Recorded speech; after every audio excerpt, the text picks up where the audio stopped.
Since launching Blackboard, our online training delivery system, Training Services section has posted several lessons dedicated to structure fire topics. The lessons have given us field personnel opportunities to discuss the science of fire behavior. Last month's drills included UL and NIST research on flow path and why controlling the door is so critical. Our battalion wet hose lays gave us a hands-on experience with these concepts. If you're like me, an individual assigned to the field, you're thinking, what will TSS post next? Is there more research showing how we should fight fire differently than how we previously trained? The answer to this question is yes. Let's discuss this structure fire. Fire showing from the front of what looks like a single-story, single-family dwelling. You are first on scene. There are many decisions that must be made to ensure the incident priorities of life, incident stabilization through fire control, and property preservation are addressed. Let's focus on one of the first decisions. Where is the initial line best positioned to address all three incident priorities? There are basically two options. Position the line closest to the fire and flow water to take the heat out of it, or two, take your line to the side or to the rear of the house, force entry, and move from the uninvolved portion of the structure to the area involved with fire. There's good reason for each decision. Getting water quickly on a fire keeps it from getting larger, or making your way into the structure from the uninvolved area may allow victims to get out sooner. However, there are consequences to these decisions. Making the wrong decision can create a flow path for the fire to grow faster and put victims at firefighters' risk. The first option is the quickest way to cool the fire in the picture and address all incident priorities effectively. The phrase uninvolved to involved is significant and requires more discussion. Over the years, we have used this to describe how we fight most structure fires. But why? It's probably due to another phrase we have come to use often in structure firefighting. The phrase is pushing fire. We say we work from uninvolved to involved to prevent pushing fire further into the structure, which could result in causing more damage and jeopardizing more life. But recent research by UL and NIST indicates that fire cannot be pushed by a hose stream. If we flow water into a window at the ceiling above the fire, we will cool the environment and prevent the fire from growing. This technique is often called hitting it hard from the yard, transitional attack, or softening the target. It doesn't matter what we call it, we just need to know that this tactic slows the fire growth and increases victim survivability. Let's watch this video taken from a lecture given at the recent FDIC 2013 by UL's Steve Kerber and Dan Madrikowski of NIST and the members of the FDNY. Let's put water in the window. You pull up to this fire right here. Kitchen window right next to the front door. Give it a shot of water in through the kitchen windows before you go in through the front door, and see what you do to conditions in the rest of the structure. We saw that we had that railroad flat, right? So do we make conditions in those back rooms worse because water went in the front? Water goes in, directed at the ceiling. Trying to get that fire to move back into the floor, make things worse.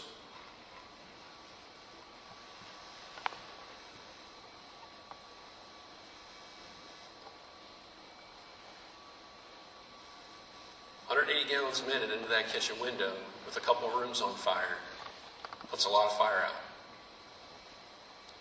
Does it put the fire completely out? Absolutely not.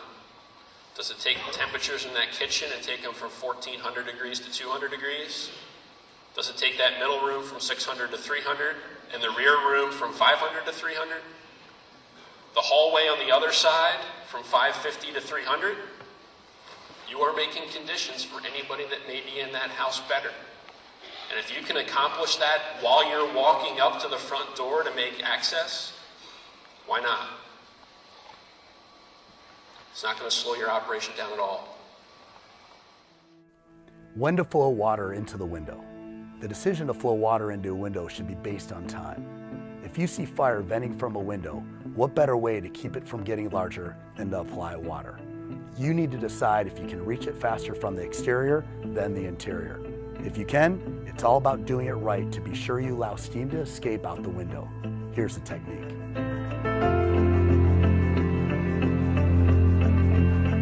Flow water using a straight stream pointed on a steep angle at the ceiling. This technique allows for the water to enter the structure through the window opening while allowing enough space for the steam to exit the same open window.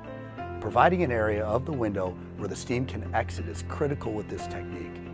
As the straight stream breaks apart upon hitting the ceiling, the smaller droplets absorb the heat. The steam that results during cooling exits the structure through the same window the straight stream is applied from. Do not use a fog pattern. Using a fog pattern to apply water from the exterior of a window can create more steam in the interior if not done correctly. If the fog stream seals the entire window opening, the steam produced on the interior has no way to escape. Remember, smoke, steam, and gases are looking for the closest path of least resistance. If there's no exit out of the window, the steam will move throughout the structure. This can result in a collapse of the neutral plane, thereby reducing survivable space for victims and rescuers.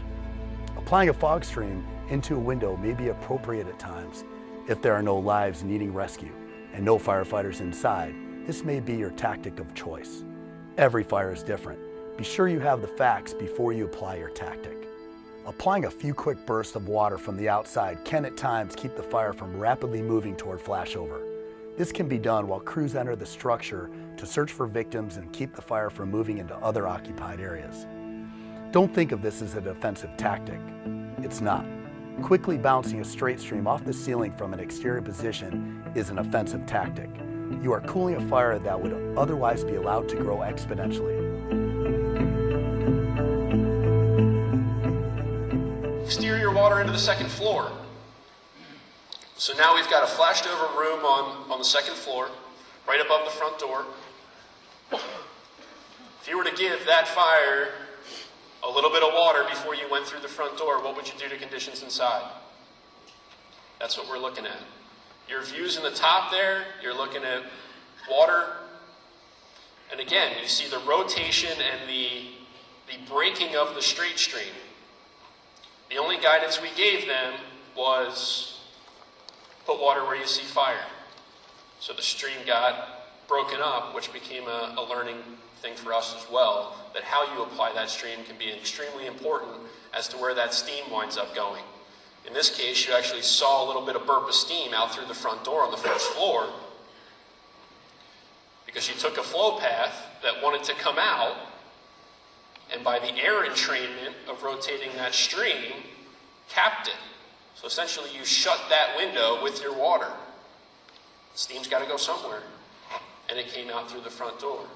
We've subsequently done other experiments where if you hold that straight, you try and get as low into that windowsill as possible, take a steep angle, get that straight stream in through that window, you can actually allow that window to continue to act as an outlet instead of sealing it up like you would if you were to use a fog stream or rotate rapidly as a straight stream. So here's what we did to the temperatures in the bedroom and the hallway.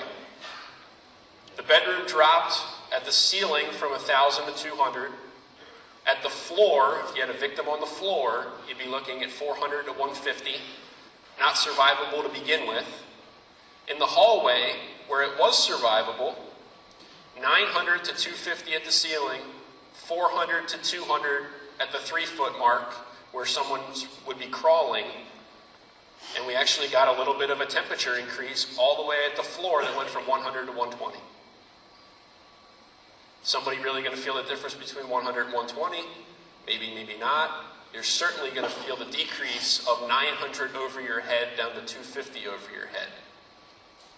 This also brings up an interesting conversation that we began to have about if you're a firefighter and for whatever reason you're inside on the opposite end of that hose line. Not that we're advocating that you be there for whatever reason. That's uncoordinated and shouldn't be done. Would you feel 100 to 120? We hear these stories of it God awful, hellacious, hot, and things like that. Not discounting those at all. Absolutely agree that they have happened and will happen, shouldn't happen. When you've got a thin layer of Nomex on your ear, or your gear is saturated because you've just been in a boatload of heat, probably any degree of increase is going to feel not so good. So even though it seems like a very small increase, it may be perceived as a huge increase in heat, something that we need to take a more look at. Second story window. Upon arrival, you see fire from a second story window of a two-story residential home. Each firefighter should be seeking answers to these questions. Are there victims inside that need rescue? Should our approach be to extend a line from the uninvolved to the involved, or to take the heat out of the fire by applying water from the outside? Can we control the door, extend multiple lines inside, search for victims, and apply water from the outside with the individuals assigned to the first arriving units? Based on the situation, there are other questions you may need to answer. The idea is that you need to find answers to these questions seconds after arriving on scene. For this incident, the goal should be to apply water to the fire as soon as possible to keep it from growing. This may be achieved by applying water from hose streams, working from the uninvolved to the involved like we traditionally do. However, our second strategic priority is to limit the fire's growth. We may want to reconsider our tradition. In this case, limiting the fire's growth may be best achieved by getting water on it as soon as possible. This can be done by hitting it hard from the yard and applying a straight stream toward the ceiling of the room involved. With proper technique, this will improve conditions throughout the structure and make conditions more tenable for any potential victims as well as fire attack crews. Again, proper technique includes a straight stream pattern at a steep angle close to the sill aimed at the ceiling. Apply 10 to 30 seconds of short bursts of water as teams enter the structure and control the door openings. This technique requires coordination of on-scene resources. The first arriving company officer must recognize when this technique is best applied and give the assignment shortly after arrival. Multiple applications may be necessary if interior crews are having trouble reaching the seat of the fire.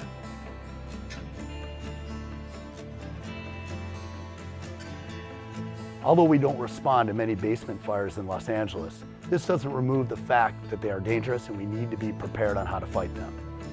You arrive on scene to find smoke and fire from a ground level window and light smoke coming from the door. Life is always our priority. Next is limiting the fire's growth. Basement fires are dangerous for many reasons. The first being firefighters are forced to fight them from an uphill position. This is no different than having fire below you while on an in-turn of a mid-slope road on a brush fire.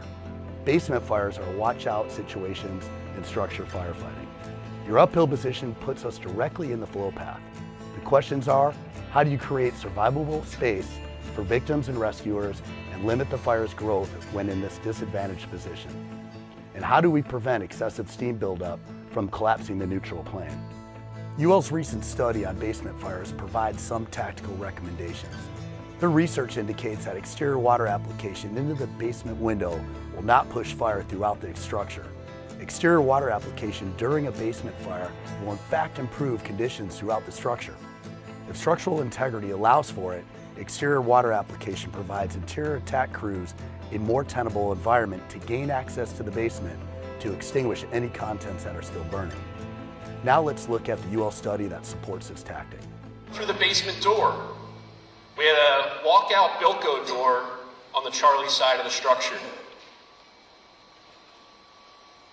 So we've got a fire going in the basement, we've got a flow path out through the front door, assuming there's a crew in there beginning their operation, or the front door just got vented and left open by occupants.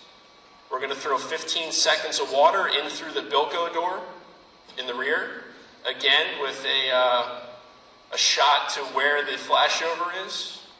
We got no push of fire out through the front of the basement windows. You start to see some steam conversion there. What used to be fire is now steam. 15 seconds of water. They gave it a quick shot. They put the gases out. And I think that's the important piece. We took what was a fully involved, ventilation limited, burning the gases fire, and with 15 seconds of water, that water converted to steam. Amount of heat got absorbed. The fire went back to the contents that were burning, not all the gases burning. That's what's going to be burning and moving up the stairwell. If you can knock that out, you're doing a whole lot of good for a lot of people. And again, the IR at the top of the stair, there was not a huge burst of heat that went up the stairwell. We didn't see it. So what it looked like when we put 15 seconds of water through the basement door. Top of the stair temperature, 1500 degrees at the ceiling down to 550. The amount of energy, 40 kilowatts per meter squared. 20 kilowatts per meter squared is the amount of energy that's considered the onset of flashover. So essentially we had flashover conditions going up those basement stairs, dropped dramatically. The 1 foot temperature, if you were laying at the top of the basement stairs, went from a unsurvivable 750 degrees down to 200 degrees. Bedroom temperatures upstairs dropped. Everything in that structure got better. Start the attack from the outside, but finish it inside. So you throw 15 seconds of water into that basement, you knock down those gases, you take a flashover, turn it back to a content fire, you reset the fire a little bit, and then you get in there and you finish it off. Because if you don't get in there and finish it off, it's going to come back. Because the contents are still burning. You still have combustibles in there. You only flowed 15 seconds of water. So 180 gallons a minute, you put 45 gallons of water in there in 15 seconds. Buys you time, and in this case we looked at 90 seconds later. So assuming you did nothing for 90 seconds, the temperatures come back up. So it's very important that once that initial knockdown takes place, whether you're finishing your attack by going in through the Bilco door that you threw water in, or you're going down the stairs, you're buying yourself a heck of a lot of time to finish it off.